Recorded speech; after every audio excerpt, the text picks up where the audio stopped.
Assalamualaikum warahmatullahi wabarakatuh. Waalaikumsalam warahmatullahi wabarakatuh. Alhamdulillahirrahmanirrahim.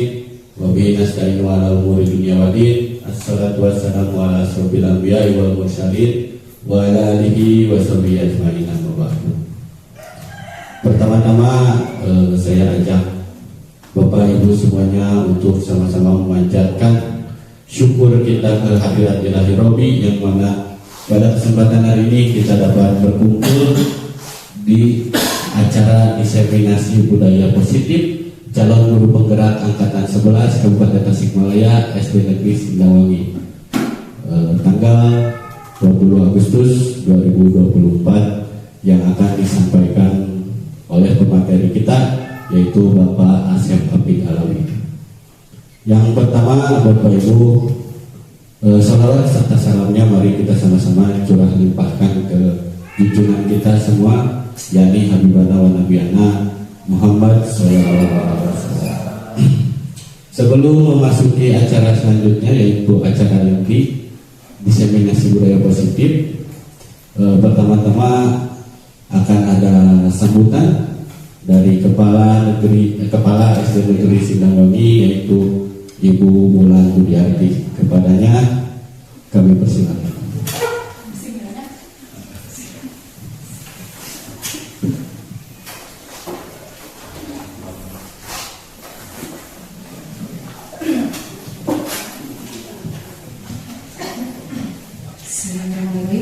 Assalamualaikum warahmatullahi wabarakatuh. Waalaikumsalam warahmatullahi wabarakatuh.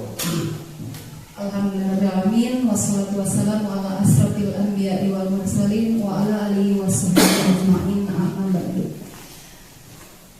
Yang saya hormati Ibu, Bapak, Guru, peserta diseminasi, yang saya banggakan Bapak Asep Alawi, Bapak Asep Apid Alawi SPD, sebagai guru kelas 5 sekaligus operator sekolah dari SD Negeri Sindangwangi, yang pada saat ini sedang mengikuti program guru penggerak angkatan 11. Dan pada hari ini Pak Asep sedang melakukan pengimbasannya atau diseminasi budaya positif, yang merupakan salah satu tugas dari program guru penggerak. Puji dan syukur mari kita panjatkan kehadirat Allah Subhanahu wa taala, bahwasanya pada hari ini kita diberikan nikmat kesehatan, nikmat iman dan Islam, serta nikmat-nikmat lainnya yang tidak bisa kita sebutkan satu persatu, sehingga kita bisa berkumpul dalam acara yang insya Allah sangat bermanfaat ini. Salawat beserta salam mari kita limpah curahkan kepada junjungan kita Nabi besar Muhammad Sallallahu Alaihi Wasallam, kepada keluarganya, sahabatnya, dan insya Allah kepada kita selaku umatnya sampai akhir zaman. Amin ya Allah ya Rabbal Alamin. Pada kesempatan ini Pak Asep atau Bapak Ibu guru hebat lainnya, saya tidak akan berbicara terlalu banyak, hanya akan menyampaikan bahwa saya sebagai kepala sekolah sangat mendukung dengan apa yang dilakukan oleh guru dalam program guru penggerak, yang insya Allah kebermanfaatannya untuk meningkatkan potensi diri ataupun anak didik. Walaupun ya pada prakteknya program guru penggerak ini banyak diiming-imingi dengan regulasi yang lain, seperti akan diiming-imingi menjadi kepala sekolah, bahkan pengawas sekolah. Tapi anggap saja itu hanya sebagai bonus atau bahkan ujian. Tapi mari kita luruskan ya, bahwa kita mengikuti guru penggerak ini adalah semata-mata untuk memajukan potensi diri kita dengan niat supaya kita bisa memberikan yang terbaik untuk anak didik. Mudah-mudahan ilmu yang didapatkan dalam program guru penggerak ini sangat bermanfaat sekali, khususnya untuk Pak Asep sendiri sebagai calon guru penggerak angkatan 11, umumnya untuk rekan-rekan yang ada di sekolah SD Negeri Sindangwangi dan lebih bermaknanya lagi untuk anak didik yang ada di lembaga ini. Tak lupa saya juga mengucapkan terima kasih kepada Ibu Bapak Guru hebat yang sudah datang dan menyempatkan waktunya untuk datang pada undangan yang disampaikan oleh Pak Asep Alwi. Mudah-mudahan kedatangan Ibu Bapak Guru ke sini mendapatkan ridho dan mendapatkan ilmu yang bermanfaat yang insya Allah bisa dimanfaatkan juga di tempat Ibu Bapak Guru bertugas. Mungkin itu saja yang dapat saya sampaikan. Ada satu pantun sebelum saya pamit. Tolong dicakepin ya Pak Ida. Kalau lapar makan nasi. Jangan lupa pakai babat. Selamat mengikuti diseminasi Bapak Ibu Guru hebat. Terima kasih. Assalamualaikum warahmatullahi wabarakatuh. Waalaikumsalam. Terima kasih kepada Ibu Bulan. Beliau menyampaikan semoga Bapak Asep Apin Alawi mempunyai niat yang lurus untuk menjadikan program Guru Bergerak ini untuk menjadikan beliau menjadi lebih baik lagi dan memberikan hal yang lebih positif lagi kepada peserta didik kita. Oke, selanjutnya Bapak Ibu yang saya hormati, tanpa menunggu lama lagi karena saya yakin Bapak Ibu sudah tidak sabar untuk ilmu yang akan Bapak Asep berikan. Ya, sangat antusias sekali Bapak Ibu saya. Pak Yono sangat antusias sekali. Nah, untuk lebih mengefektifkan lagi waktu, Bapak Ibu sekalian yang saya hormati, kita sambut pemateri kita yang tampan ini, Bapak Asep Apin Alawi. Tepuk tangan.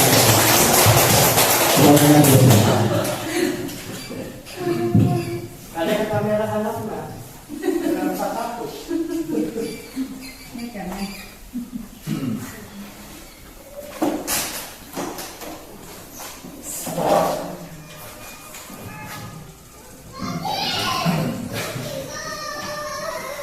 Assalamualaikum warahmatullahi wabarakatuh. Waalaikumsalam warahmatullahi wabarakatuh. Alhamdulillahirabbil alamin wassalatu wassalamu ala asrofil anbiya'i wal mursalin sayyidina Muhammadin wa ala alihi washabbihi ajmain. Ibu Bapak Guru yang sangat berbahagia, yang selalu saya dambakan juga selalu saya hormati, atas kedatangan Bapak Ibu di sini berdampak sangat terhadap keadaan kami ini, keadaan saya ini yang sedang mengikuti calon guru penggerak di angkatan 11. Maka dari itu dampaknya ada juga untuk Bapak Ibu sekalian dalam pembelajaran ini, yaitu saya sedang ada pada modul 1.4 yaitu tentang diseminasi budaya positif. Untuk perkenalan sudah cukup ya. Untuk kan di sini ada guru dari tetangga sekolah kita, ada juga dari guru di SD Sinanung juga. Untuk itu saya satu kali lagi ucapkan terima kasih atas kedatangannya. Boleh berdiri Bu? Boleh. Selamat pagi. Tetap semangat. Meskipun kita sudah siang, tapi kita harus tetap semangat pagi.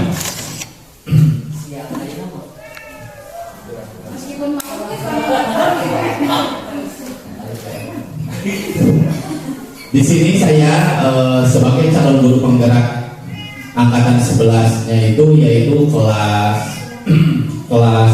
A, yaitu di sini saya dibimbing oleh Ibu Rikrin Siti Maimunah dan Ibu PP saya Ibu Rika Linjani dari SMP 1 Cikatomas.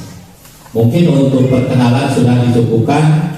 Nama saya Asep Abid Alawi sebagai guru kelas SDN Sinangwangi, yaitu yang berada di Kecamatan Pancatengah, Kabupaten Tasikmalaya, tentunya Provinsi Jawa Barat. Tidak akan lama juga tidak akan banyak saya membicarakan tentang diseminasi budaya positif ini, yaitu mewujudkan budaya positif di sekolah. Dalam pembelajaran ini yang saya sudah pahami, di sini ada pengertian budaya positif dan cara mewujudkan budaya positif. Jadi ibu bapak di sini tidak akan lepas dari ini. Jadi pembelajarannya saya akan menyampaikan hasil pembelajaran saya di dalam LMS, yaitu di dalam calon guru penggerak di sini, yaitu pengertian budaya positif dan cara mewujudkan budaya positif. Lantas apa budaya positif di sini? Budaya positif bisa dikatakan sebagai implementasi penerapan kebiasaan yang dilakukan masyarakat dalam keseharian sehingga memberikan dampak baik bagi kehidupan lainnya. Lalu segala bentuk kesalahan dan pelanggaran diselesaikan dengan mengutamakan nilai-nilai kebajikan. Di lingkungan sekolah, budaya positif tercipta saat adanya keharmonisan antara warga sekolah guna mewujudkan kegiatan belajar mengajar dan aktivitas yang bertumpu pada kebahagiaan dan keselamatan. Ini mungkin pengertian budaya positif. Jadi budaya positif ini bisa dikatakan sebagai implementasi penerapan kebiasaan yang ada di lingkungan sekolah.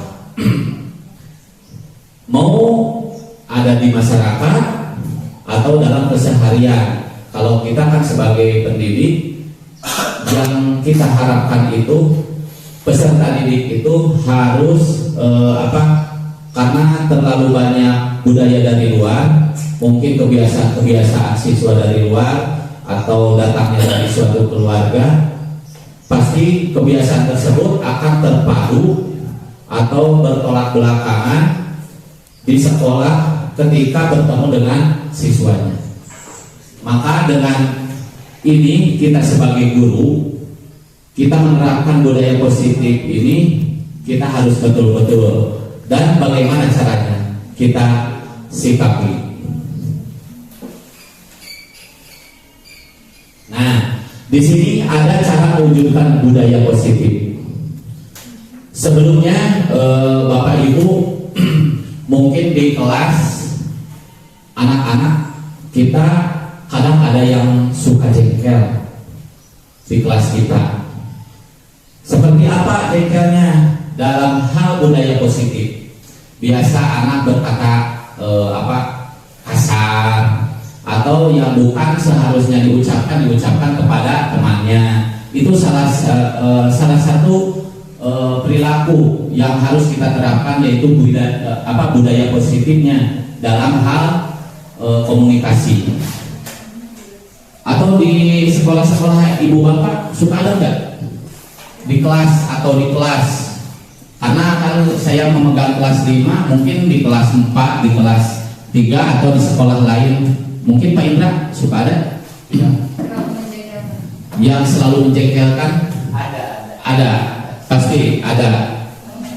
Bu Darwati dari SDN Pagliaran mungkin di kelas ada juga. Mungkin salah satu perilaku anak yang dapat menjengkelkan kita itu apa? Di antaranya? Tidak mengerjakan tugas. Kalau disuruh itu sudah diperingatkan gitu lagi. Oh ya. Jadi anak sudah diperingati tidak mengerjakan tugas, gitu lagi ya. Iya. Mungkin dari kelas 6 Bu Silmi. Lebih jengkel kalau ke sekolah. Lebih jengkel ke sekolah memakai sendal. Ya, tidak disiplin. Jadi apakah sudah diberitahu? Sudah, tapi gitu lagi. Ya, itu salah satu apa kejengkelan kita di sekolah untuk menghadapi peserta didik, yaitu dengan adanya kejengkelan itu kita bisa dibenahi dengan adanya budaya positif. Apakah itu bisa dengan adanya hukuman atau bagaimana? Kalau Bu Darwati tadi dengan tindakannya dengan hukuman atau gimana caranya untuk anak tersebut bisa gitu? Dengan konsekuensi. Oh, dengan konsekuensi. Dengan konsekuensi. Jadi anak tersebut bagaimana? Diberi tindakan atau bagaimana Pak Indra? Kalau di saya itu diberikan konsekuensi, jadi bukan hukuman ya, lebih ke tanggung jawab anak terhadap apa yang dia lakukan atau apa yang dia langgar. Ya, contohnya misalkan ketika sedang ulangan, kemudian ada salah satu anak yang tidak mengerjakan, nah konsekuensinya harus berhubungan. Misalkan saya menginstruksikan kepada anak tersebut untuk mengerjakan ulangannya walaupun misalkan sendirian, tidak bareng dengan teman-temannya yang lain. Seperti itu. Jadi anak tersebut tetap mengerjakan ulangannya. Bagus, tepuk tangan. Baik Bapak Ibu yang saya hormati, dalam cara mewujudkan budaya positif yang ke-1 yaitu tanamkan nilai kebajikan. Mungkin kalau di kita yaitu takwa ya, menjauhi perbuatan yang dilarang dan melaksanakan perbuatan yang diharuskan. Ya, itu takwa. Yang ke-1 tanamkan nilai kebajikan. Yang kedua, bangun motivasi intrinsik. Yang tadi kata Ibu Kepala, jadi pas bisa gitu. Iya. Memotivasi siswa. Jadi dari dalam dulu. Yang ketiga, mewujudkan disiplin positif. Mewujudkan disiplin positif di sini. Yang ketiga, yang keempat, penuhi kebutuhan dasar murid sebagai manusia. Yang kelima, buat keyakinan kelas. Yang kelima yaitu membuat keyakinan kelas. Yang keenam, sebagai guru, pilih posisi kontrol yang tepat. Yang ketujuh, hilangkan hukuman dan penghargaan. Yang kedelapan, lakukan segitiga restitusi dalam penyelesaian masalah dan perilaku siswa. Jadi dalam topik di sini sekarang, Ibu Bapak hadir di sini itu dalam diseminasi budaya positif yang saya berikan kepada Ibu Bapak. Jadi untuk bisa mewujudkan budaya positif ini yang akan dibahas. Lanjut Bapak Ibu. Lanjut.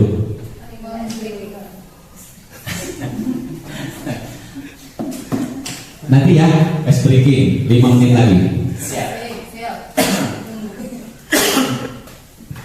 Yang ke-1 tadi kan yaitu tanamkan nilai kebajikan.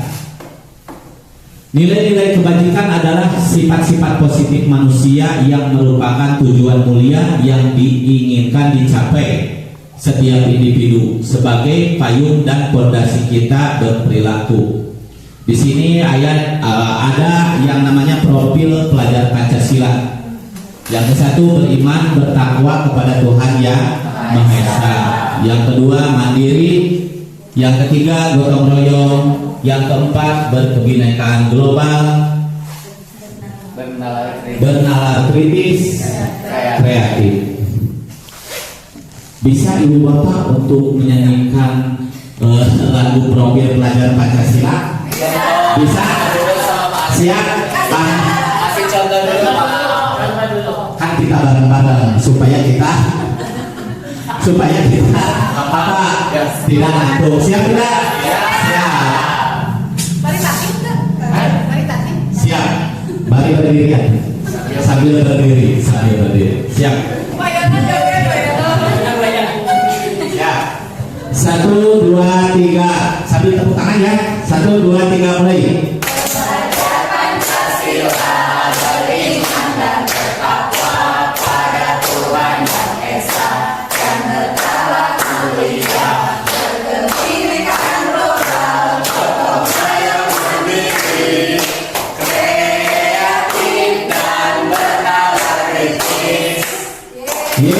tepuk tangan. Aduh. Ya, baik. Bapaknya ikutan. Maaf Pak Bu, karena saya suara sedang serak karena cuaca dingin. Ya. Yang kedua, bangun motivasi intrinsik. Diana Gosen dalam bukunya Restructuring School Discipline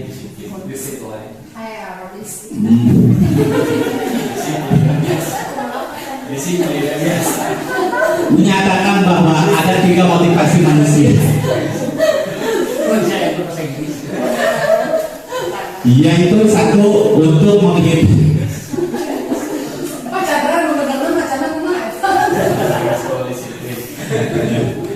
Ya, bagus Pak Chandra. Yang ke-1 untuk menghindari ketidaknyamanan atau hukuman. Jadi kalau Pak Chandra atau Pak Indra ketika melihat anak membuat kesalahan, jangan semerta-merta sini kamu push up 10 atau membawa apa, kan kebiasaan kita ya dulu waktu sekolah, waktu SD dulu itu pakai ali, di sini tangannya pakai ali. Ketika kita ada salah, jangankan menanya secara halus, datang. Ketika kita datang, kalau membuat salah itu guru tersebut apa? Gamparan yang paling keras kita rasakan. Sampai saat ini kita apa mengingatnya? Itu yang dikhawatirkan dengan adanya budaya positif. Jangan sampai kita sudah besar mengingatnya guru tersebut paling galak. Gitu. Yang selanjutnya, untuk yang kedua, untuk mendapatkan imbalan atau penghargaan dari orang lain. Jangan semerta-merta anak tersebut terus mengharapkan imbalan dari orang lain atau penghargaan. Yang selanjutnya, untuk menjadi orang yang mereka inginkan dan menghargai diri sendiri dengan nilai-nilai yang mereka percaya. Itu dalam bangun motivasi intrinsik.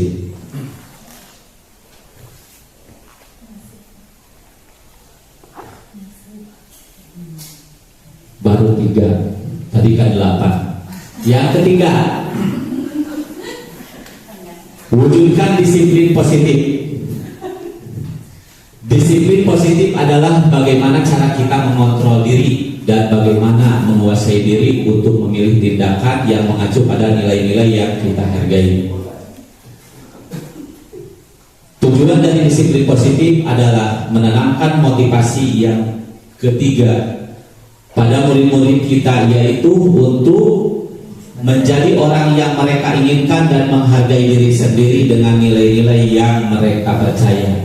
Jadi dengan adanya budaya positif, peserta didik atau siswa-siswi yang kita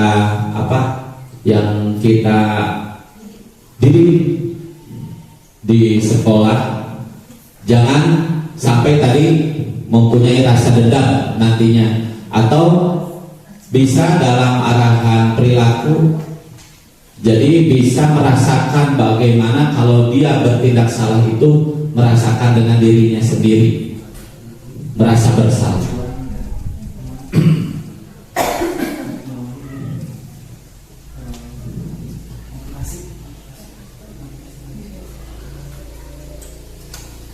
Yang keempat, sudah 4 ya Bu?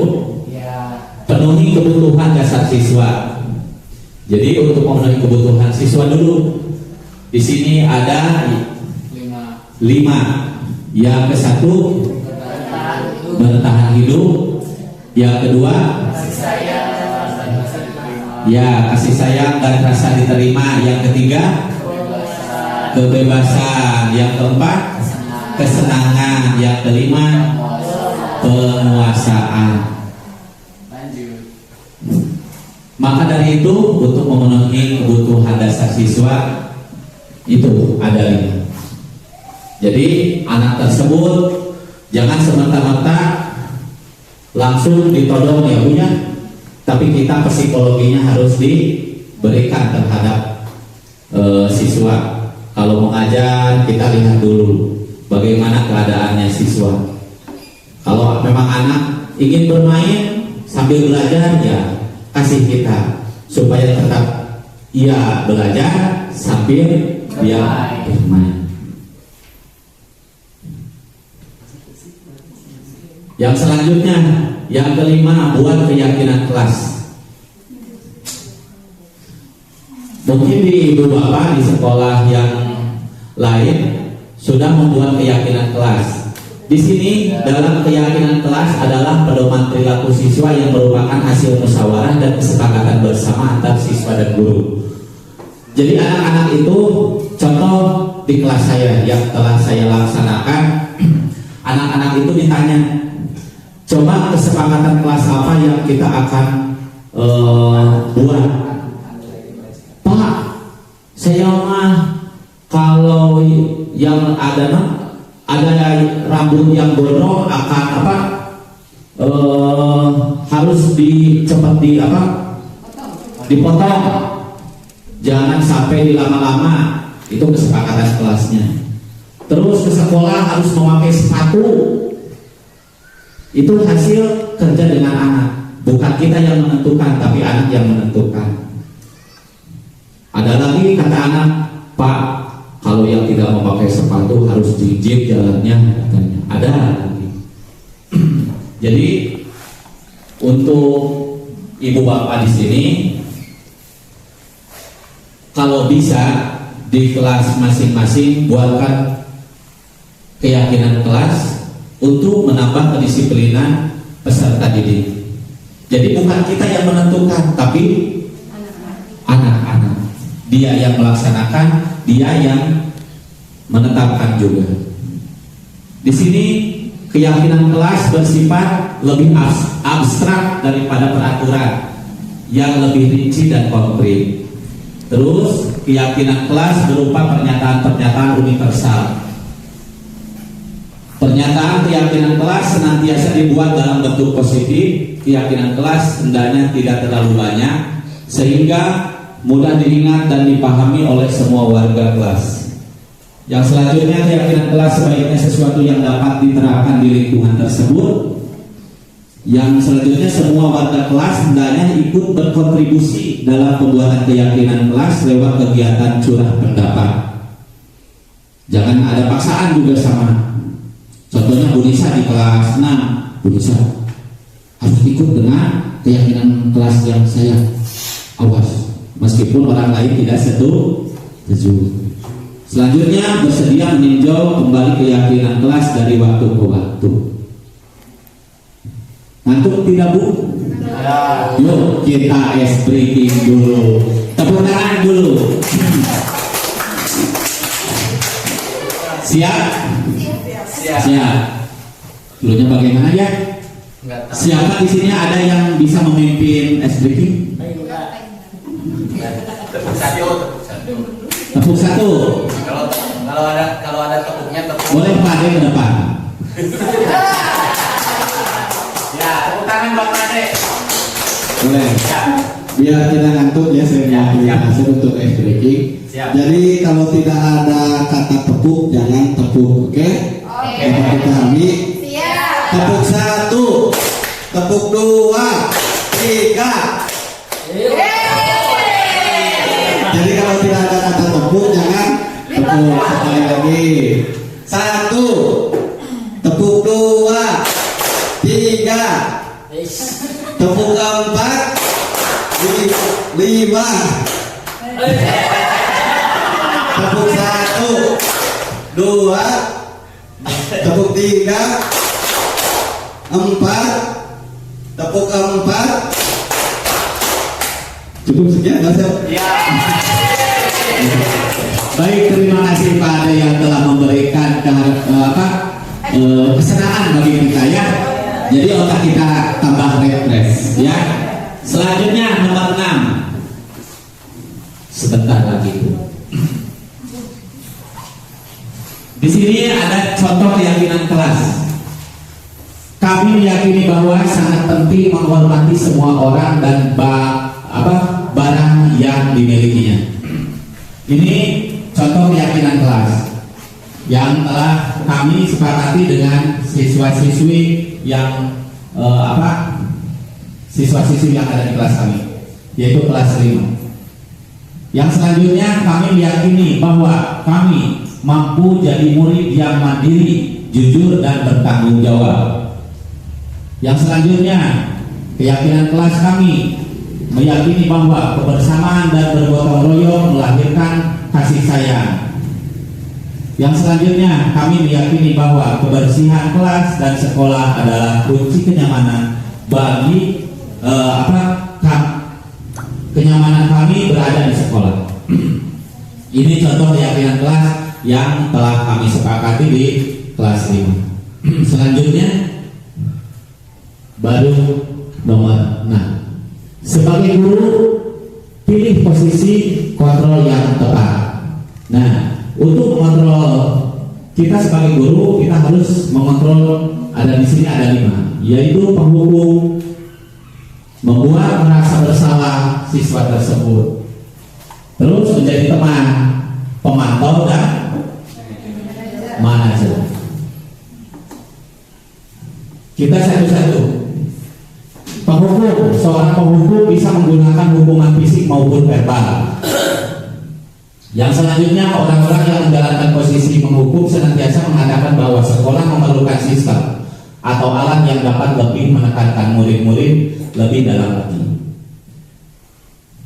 Contohnya di sini ada suara tinggi atau bahasa tubuh atau mata melototkan, sudah biasa ya. Itu salah satu dari penghukum. Yang selanjutnya, kemungkinan murid marah dan mendendam atau bersifat agresif dari hasil hukuman kita itu. Suatu saat pernah saya dulu waktu di SMK, ada seorang siswa teman saya, karena guru saya itu keluaran dari pensiun dari tentara, dia sedang suaranya yang nada tinggi. Ketika teman kami itu tidak sadar ditegur dalam kesalahannya, akhirnya dia merasa dendam. Setelah keluar dari sekolah, dia kecewa dengan guru tersebut. Akhirnya guru tersebut babak belur oleh sahabat kami yang nakal tersebut. Itu kisah dari sebuah penghukuman. Maka dari itu, kita sebagai guru, kita tetap harus merasa kasih sayang, karena kepolosan anak tersebut akhirnya dia bisa nakal, kita buat dengan budaya positif, bukan dengan hukuman. Yang kedua tadi tipe pembuat rasa bersalah. Di sini pada posisi ini biasanya guru akan bersuara lebih lembut. Di sini mungkin kayak Pak Indra ya. Pak Indra suaranya suka lembut gitu, nada suaranya halus. Tepuk tangan buat Pak Indra. Atau bisa mengeluarkan bahasa tubuh Pak Indra, merapat pada anak di sini. Jadi di sini membuat, kan kalau anak itu mempunyai kesalahan, kita bukannya dijauhi, tapi kita dapat rangkulan dari kita. Singkatnya tuh Bapak. Nah, kadang-kala sikap seperti ini lebih berbahaya dari sikap penghukum, karena emosi akan tertanam rapat di dalam. Murid menahan perasaan. Di posisi ini murid akan memiliki penilaian diri yang buruk tentang diri mereka. Murid merasa tidak berharga dan telah mengecewakan orang-orang disayanginya. Murid akan merasa menjadi orang yang gagal dan tidak sanggup membahagiakan orang lain. Dengan posisi ini, Pak Indra, awas bahaya gitu.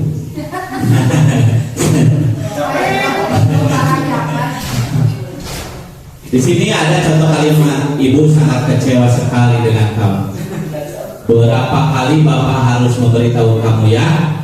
Gimana coba kalau orang tua kamu tahu kamu berbuat begini? Adik, kamu ini bagaimana ya? Kamu sudah berjanji dengan ibu tidak akan terlambat lagi. Kamu kenapa ya senang sekali mengecewakan ibu? Ibu benar-benar kecewa sekali. Nah, dengan perkataan tersebut mungkin kita sebagai guru harus kita jawab. Selanjutnya, tipe guru sebagai teman. Guru pada posisi ini tidak akan menyakiti murid, namun akan tetap berupaya mengontrol muridnya melalui persuasi. Yang selanjutnya, yang kedua, posisi teman pada guru bisa negatif atau positif. Positif di sini berupa hubungan baik dengan terjadinya antara guru dan murid.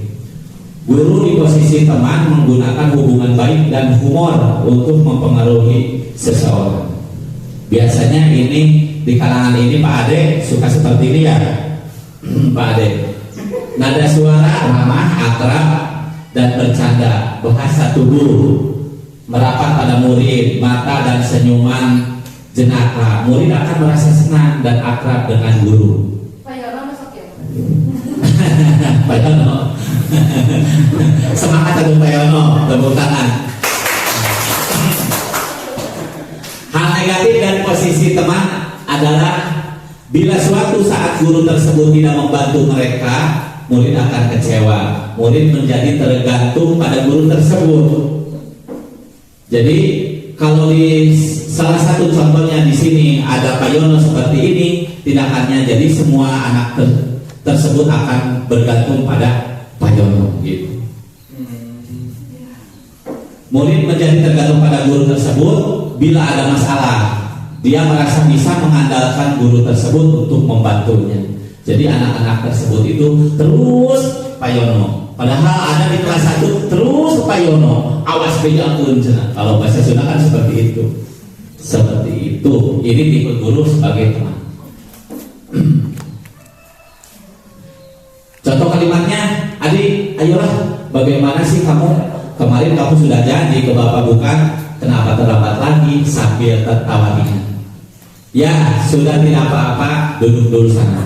Itu kata percobaan kata-kata guru. Nanti Pak Guru bantu kamu ini, sambil senyum-senyum gurunya. Ayo bantulah demi Bapak ya. Kan biasanya ada, kita juga pernah mengalami dengan adanya guru tindakan yang seperti itu. Ayo ingat tidak bantuan Bapak selama ini. Ya sudah, kali ini tidak apa-apa, nanti Ibu bantu bereskan. Biasanya guru-guru yang seperti itu seperti ini perkataannya atau dalam komunikasinya terhadap peserta didik. Yang keempat, tipe pemantau. Memantau berarti mengawasi.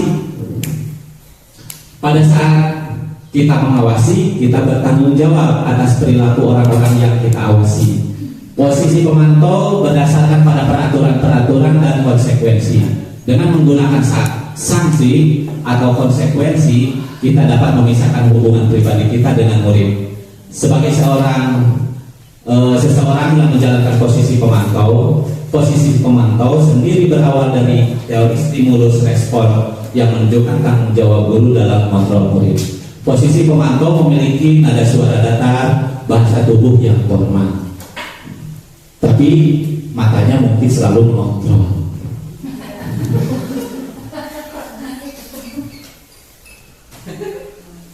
Di sini ada contohnya kalimat guru yang selalu melontarkannya, yaitu peraturannya apa? Apa yang telah kamu lakukan? Sanksi atau konsekuensinya apa? Tapi di belakang dia itu selalu mengontrol. Itu tipe guru yang selalu mengontrol. Selanjutnya kita nomor 5, tipe manajer. Guru berbuat sesuatu bersama dengan murid, mempersilahkan murid mempertanggungjawabkan perilakunya, mendukung murid agar dapat menemukan solusi atas permasalahannya sendiri. Yang kedua, seorang manajer telah memiliki keterampilan di posisi teman maupun pemantau. Jadi seperti bunglon ya. Ya Maindra, seperti bunglon. Seorang manajer itu telah memiliki keterampilan di posisi teman, kadang bisa menjadi pemantau, dan dengan demikian bisa jadi waktu-waktu tertentu kembali kepada kedua posisi tersebut bila diperlukan. Itu seorang guru yang mungkin kelasnya berprofesional dalam menghadapi peserta didik. Yang ketiga, namun bila kita menginginkan murid-murid kita menjadi manusia yang merdeka, mandiri dan bertanggung jawab, maka kita perlu mengacu pada restitusi yang dapat menjadikan murid kita seorang manajer bagi dirinya sendiri. Di manajer ini, murid diajak untuk menganalisis kebutuhan dirinya maupun kebutuhan orang lain. Di sini penekanan bukan pada kemampuan membuat konsekuensi, namun dapat berkolaborasi dengan murid bagaimana memperbaiki kesalahannya yang ada. Jadi kita sebagai guru tidak dituntut atau tidak juga dihukum, tapi bagaimana kita sebagai guru harus mempunyai tipe manajer di sini untuk mengembalikan kalau memang peserta didik mempunyai kesalahan, harus mempunyai rasa dasarnya itu mempunyai rasa bersalah dan bisa memperbaiki dengan dirinya sendiri, bukan dengan hukuman atau dari kekerasan dari kita. Di sini contohnya apa yang kita yakini, kembali keyakinan kelas. Nah, apa yang kita yakini yaitu kembali ke keyakinan kelasnya. Kita yang harus dievaluasi itu yaitu pada keyakinan kelas tadi.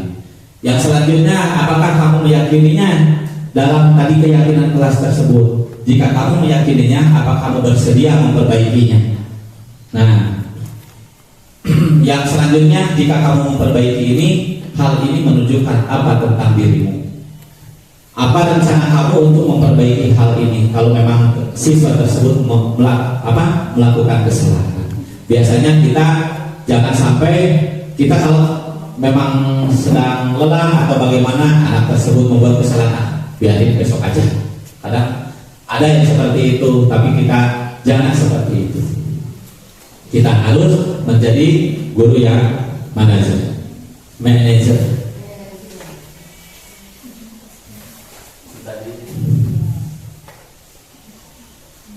Ibu bapak, mungkin di sini ada identitas gagal dan identitas berhasil.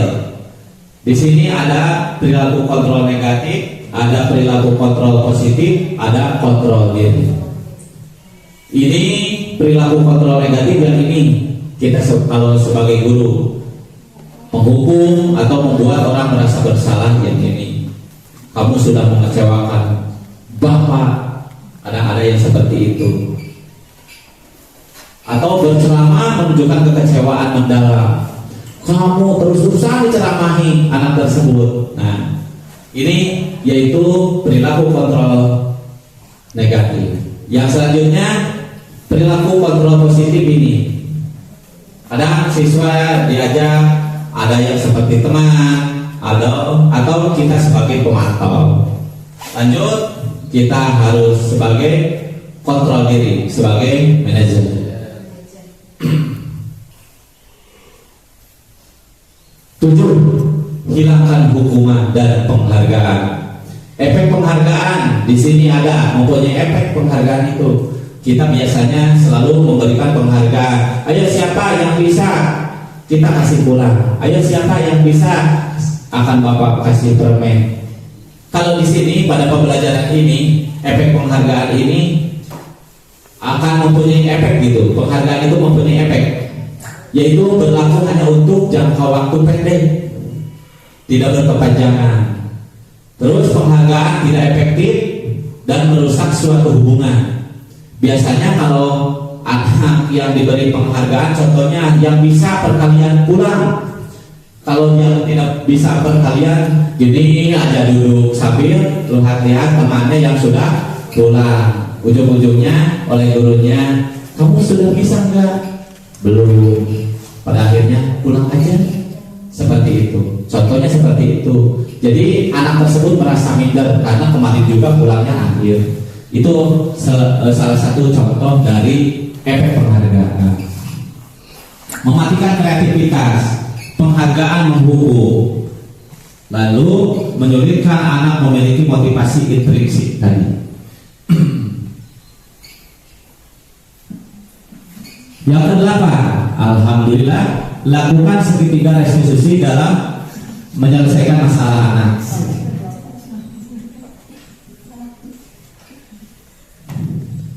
Ini yang sudah tadi dikatakan oleh Diana Gosen dalam bukunya. Nah, ini bukan segitiga kalau ada mobil yang rusak pakai segitiga yang seperti ini, Bu. Tapi ini segitiga restitusi.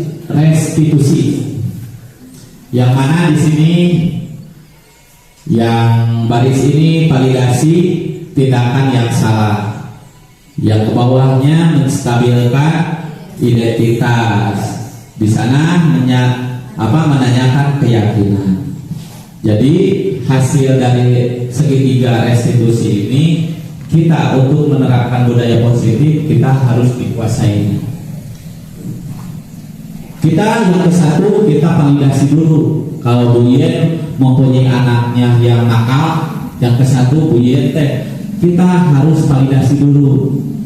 Kamu tentu punya alasan mengapa melakukan itu, kata Bu Yen seperti itu. Terus lontarkan lagi, adakah cara yang lebih efektif untuk mendapatkan apa yang kamu butuhkan? Itu yang ke satu. Memvalidasi tindakan yang salah sudah. Yang selanjutnya setelah itu menstabilkan identitas supaya tidak merasa sendiri. Iya, setiap orang pasti pernah melakukan kesalahan. Kata Uye, kamu bukan satu-satunya siswa yang pernah melakukan ini. Itu kata Uye. Yang selanjutnya menanyakan keyakinan. Kata Pak Yono, keyakinan kelas apa yang telah kita sepakati. Nah, ditanyakan lagi. Karena kita tadi harus membuat keyakinan kelas, kita tanyakan lagi pada keyakinan yang telah mereka buat. Kamu ingin menjadi orang yang seperti apa nantinya? Itu kalau memang kita sudah membuat keyakinan kelas, akhirnya budaya positif terus-terusan kita evaluasi.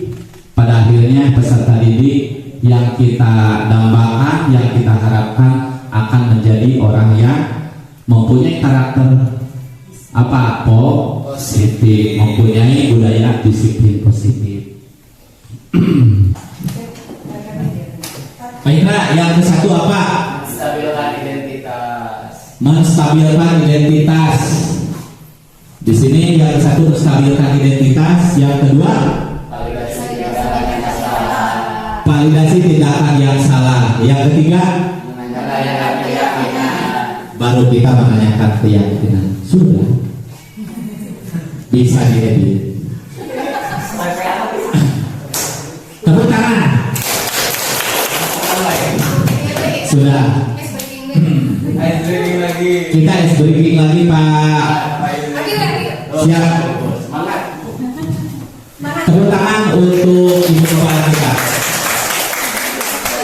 Kita nyanyi sambil bergeraknya biar tidak ngantuk, tapi jangan dulu diikuti. Biar dulu. Entelemi patol mitolatomi mitolatol hey hey dah. Satu dua tiga. Entelemi patol mitolatomi mitolatol hey hey. Babari hari mau sama ina kencangkeun. Siap.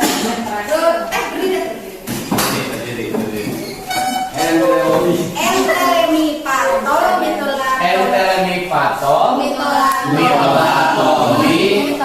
Tolu.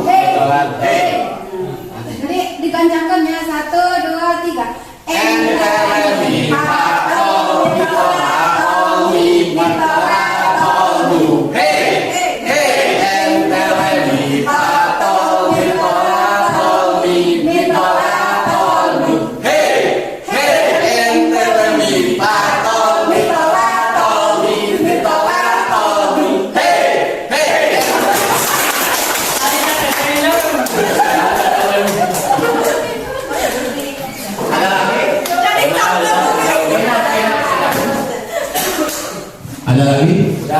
Sudah.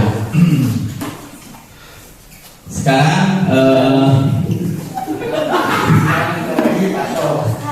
Sekarang tell me. oh yang ini ada Pak. Iya.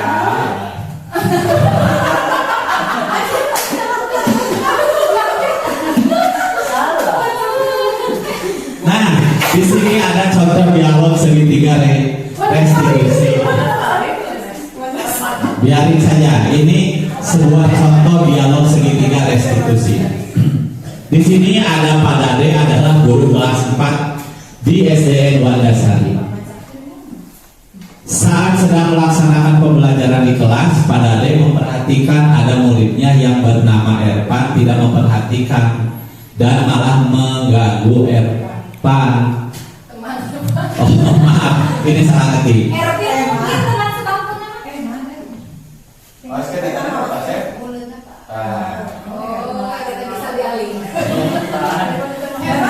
Oh, Pak Dade memperhatikan apa?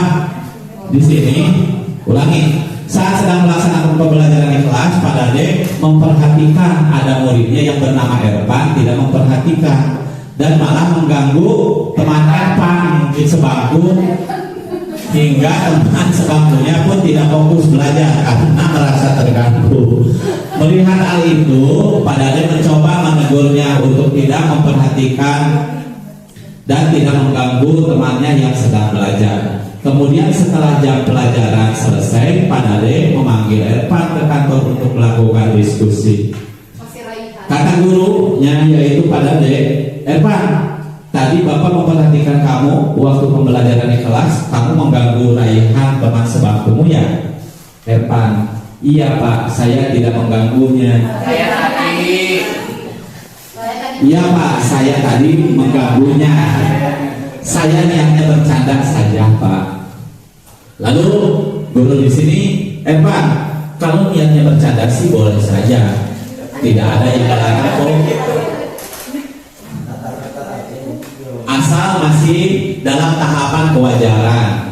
Sekarang Bapak mau bertanya, boleh tidak bercanda dengan teman yang saat pembelajaran di kelas? Tidak boleh Pak. Erpan menjawab di sini, tidak boleh Pak. Saya minta maaf Pak karena telah mengganggu Raihan. Lalu Pak Dade di sini, ya tidak apa-apa. Mari kita cari solusi bersama untuk membantu kamu menyelesaikan masalah kamu ini ya. Erpan, baik Pak. Pak Dade, pasti kamu memiliki alasan mengapa kamu tadi mengganggu Raihan pada saat pembelajaran di kelas. Erpan menjawab, iya Pak, saya mengganggunya karena Raihan tidak mau diajak bicara.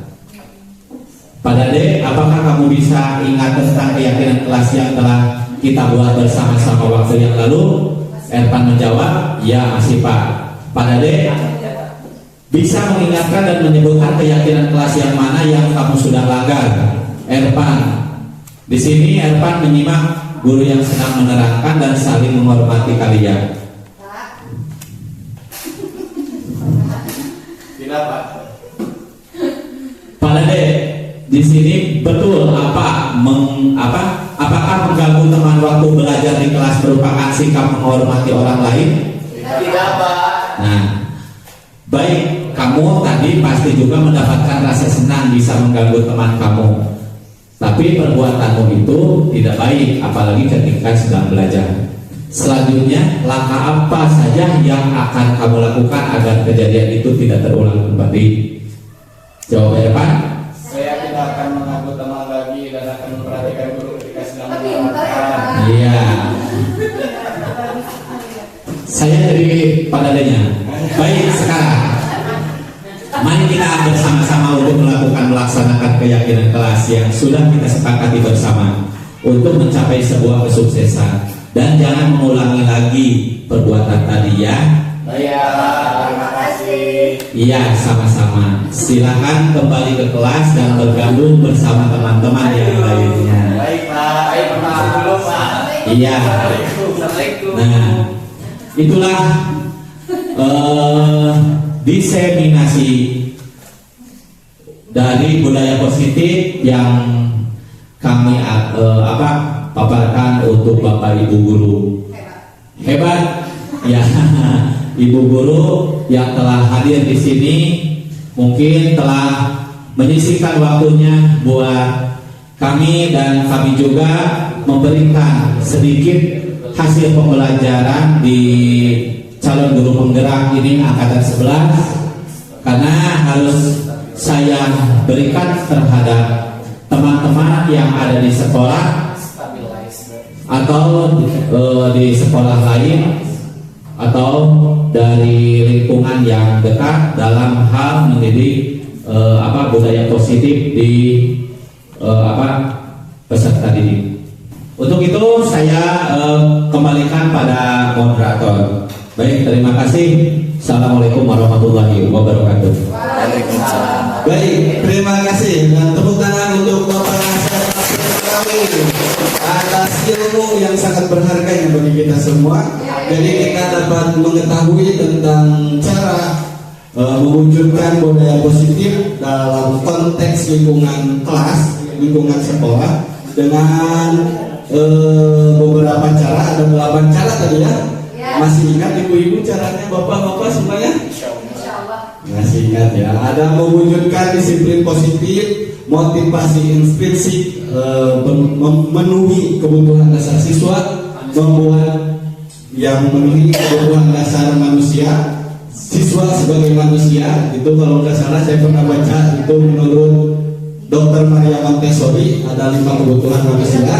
Dan buat keyakinan kelas berarti belief ya, belief di kelas. Terus ada tanamkan nilai kebajikan. Terus posisi kontrol yang tepat. Kita sebagai guru apa gitu, mau sebagai pemarah tadi, ada manajer, ada apa lagi ya, banyak sekali. Terus hilangkan penghukuman dan penghargaan.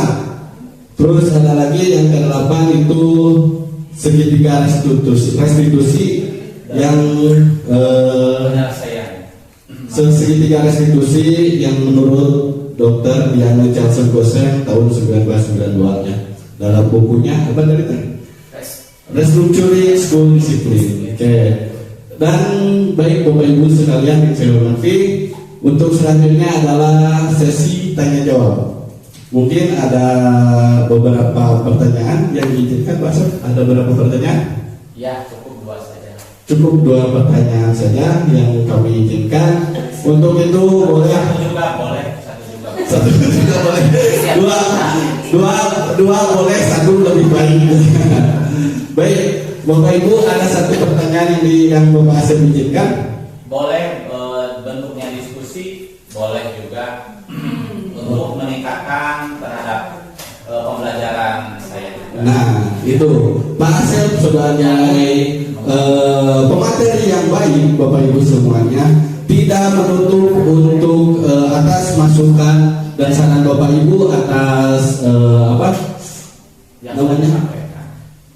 cara penyampaian dia menyampaikan materinya dan tentang materinya itu sendiri. Maka dipersilakan kepada Bapak Ibu untuk memberikan pertanyaan ataupun masukan dan sarannya. Kami persilakan, satu orang silakan angkat tangan. Silakan. Ada Bapak Ibu pertanyaan, masukan, saran bahkan atau mungkin tambahan materi yang lebih baik. Kritikan juga boleh. Silakan Pak Indra. Ya. Ya, bismillahirrahmanirrahim. Assalamualaikum warahmatullahi wabarakatuh. Perkenalkan saya Indra Gunawan dari STN Cibuminasi. Kebetulan hari ini mengikuti kegiatan diseminasi Pak Asep ya dari SD Sindangwangi. Hanya ingin bertanya satu saja, mungkin yang sudah saya diskusikan pada saat lokakarya ya. Nah, kita diskusi lagi di sini bersama-sama. Apakah karena mungkin sebelum CGP atau mungkin Pak Asep sebelum CGP mungkin sama seperti saya, ini khususnya saya, kita hanya mengenal sebuah aturan saja gitu ya. Di kelas itu kita suka menyebutnya sebagai aturan dan biasanya dibuat sepihak oleh guru. Nah, setelah tadi mendengarkan paparan dari Pak Asep, ada yang dinamakan dengan keyakinan kelas. Nah, mungkin ingin bertanya atau berdiskusi bersama-sama di sini, apakah sebuah keyakinan kelas itu dapat menjadi sebuah aturan atau tidak, atau mungkin itu bisa dikatakan dua hal yang berbeda? Itu mungkin yang ingin saya tanyakan kepada semuanya yang ada di sini, karena kita sistemnya diskusi. Terima kasih, mangga kita diskusi bersama. Baik, terima kasih Pak Indra. Pertanyaannya adalah mengenai beli plastik atau keyakinan di kelas itu dapat dijadikan peraturan ataukah berbeda dengan peraturan kelas yang kita buat misalkan. Sebelum kita ke materi, mungkin ada Bapak Ibu yang bisa menjawab. Ibu mungkin langsung ke pemateri saja. Ya, silakan.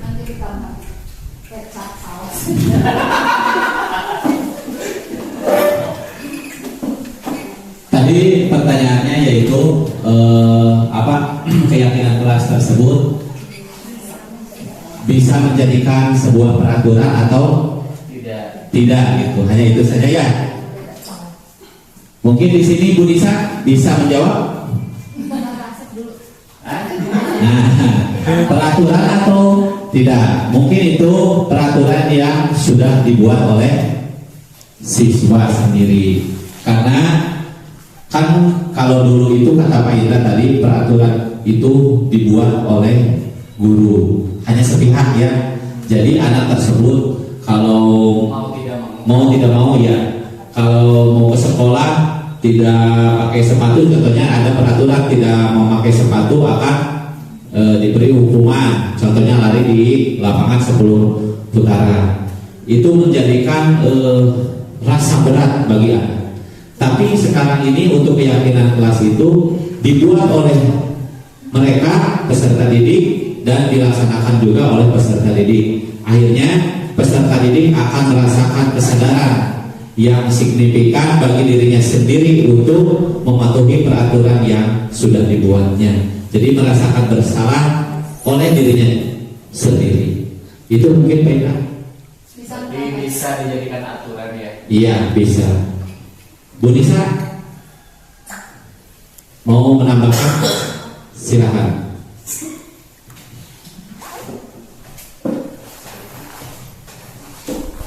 Baik, terima kasih atas waktunya ya. Di sini kalau menurut saya itu antara keyakinan tadi itu apa sih Pak? Keyakinan bisa menjadikan sebuah aturan. Bisa menjadi sebuah aturan. Kalau menurut saya itu bisa ya, bisa menjadi sebuah aturan. Karena di sini cuman bedanya kalau aturan itu tadi betul kata Bapak ya, peraturan itu dibuat dari atau berasal dari guru tersebut satu pihak saja. Sedangkan kalau keyakinan kelas itu dibuat bersama-sama bersama siswa. Jadi melewati diskusi gitu Pak. Keyakinan kelas itu dibentuk melewati diskusi antara guru dan murid. Jadi terbentuklah suatu kesepakatan yang harus ditaati oleh murid tersebut ya. Mohon maaf. Kemudian keyakinan-keyakinan yang telah disepakati tersebut lama kelamaan bisa menjadi aturan di kelas tersebut. Seperti itu. Terima kasih. Baik, bertahan.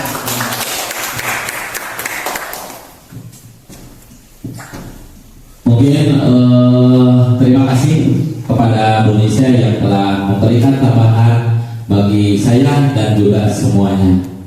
Untuk itu saya kembalikan lagi karena saya memberikan waktu diskusi ini hanya satu karena waktu yang sudah mepet ya, terlalu sore. Untuk itu saya sekali lagi ucapkan terima kasih kepada Bapak Ibu guru yang telah menunjang juga saling ya kolaborasi di sini untuk memberikan dampak terhadap peserta didik dalam memajukan khususnya hal budaya positif di sekolah. Terima kasih. Wassalamualaikum warahmatullahi wabarakatuh. Terima kasih. Jawaban yang sangat jelas sekali ya Bapak Ibu sekalian.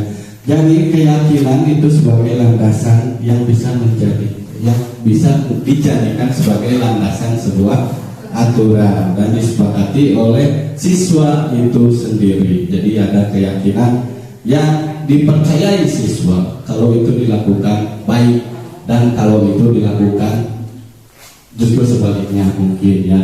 Nah, Bapak Ibu sekalian, mungkin dicukupkan sekian diseminasi budaya positif dari calon guru penggerak angkatan 11 Bapak Asep Habib Alawi di SD Negeri Sindangwangi.